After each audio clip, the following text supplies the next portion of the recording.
ప్రభు, సదస్సులందరూ ఈ హర్షోత్సవ సందర్భమున తమ ఆధ్వర్యంలో నిర్వహింపబడు ఈ సాహితీ ప్రదర్శనలో కవి పండితుల కమనీయ కవితా సుధారస ధారలను గ్రోలుటకు ఉబిలుడుచున్నారు. దయతో తమరి కార్యక్రమమును ప్రారంభించి మా ఆకాంక్షను తీర్చవలసిందిగా ప్రార్థన. అప్పాజీ, మా అందరి గౌరవాదరములతో మీరు ఈ బాధ్యతను మా శిరస్సునందు పూదండవలే ఉంచినందుకు నా కృతజ్ఞతలు. కానీ నిరంతర రాజకార్యక్రమమైన మా మనస్సు నిర్వహణమును గాక కేవల ప్రేక్షకత్వమునే కోరుచున్నది. కనుక మంత్రివర్యులు, విశేషించి అస్మత్ గురువర్యులైన మీరు మాకు ఇంత విశ్రాంతినిచ్చి మా పక్షమున ఈ సాహితీ కార్యక్రమమును నిర్వహించవలసిందిగా కోరుచున్నాము. అతి కఠోరములైన రాజకార్యములతో సతమతమగుచున్న మేమెక్కడ? అత్యంత సున్నితములైన ఈ కళా సమారాధనములెక్కడ? అయినను ప్రభువుల ఆజ్ఞ మాకు శిరోధార్యము.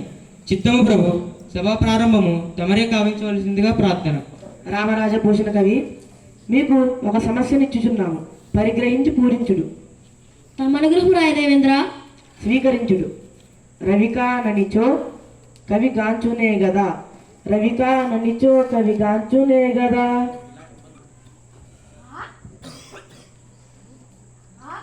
ఏమిటి ప్రభు, ఏమంటిరి?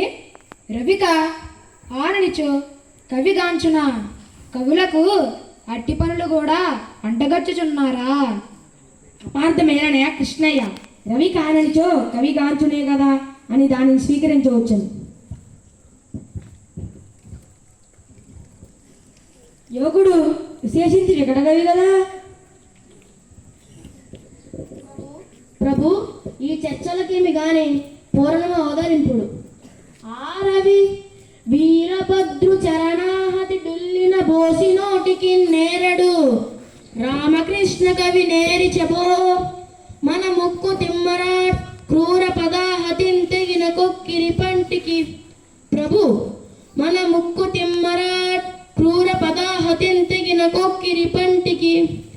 దుప్పి కొమ్ము ప్రభు, దుప్పి కొమ్ము పల్గార చేయించెనవురా, రవికాననిచో కవి గాంచునే గదా. తిమ్మన గారి పాదదాడనములకు రాలిన బంటికి రామకృష్ణుడు దుప్పిగొమ్మను కట్టించుకున్నాడా? ఓయ్ పండితమ్మల్య భట్టు కవి, సమస్యను పూరించగలిగితనని సంతోషించకు. చేపర పాపర తీగల చేపల బుట్టెల్లినట్లు చెప్పాడు నీ ప్రాపు కవిత్వపు కోతలు, బాపన కవివరుల చెవికి ప్రమదం బిడునే. ఓయి వికట కవి, నావి ప్రాపు కవిత్వపు కోతలా? నీవు స్వచ్ఛమైన బ్రాహ్మణ కవివా? చాలు చాలు నీ గర్వోక్తులు. భూషణ కవి గారు కోపమును నిగ్రహించుకున్నాడు. రామకృష్ణ, ఆటలో అరటిపండు వలె ఈ సాహిత్య క్రీడలో కోపతాపములకు తావేరనయ్యా. ఇట్టి కళలు సామాజిక శ్రేయస్సునకే గాని సప్రయోజనములకు కావని గుర్తించి ఈ రాగద్వేషములను నడుచుకొని సభను జయప్రదము చేయుడు. ప్రభు, మీరు అనుమతించినచో ఎన్నో ఒక సమస్యనిచ్చుటకు సాహసింతును. అట్లనే కానిండు. రామభద్ర కవీంద్ర.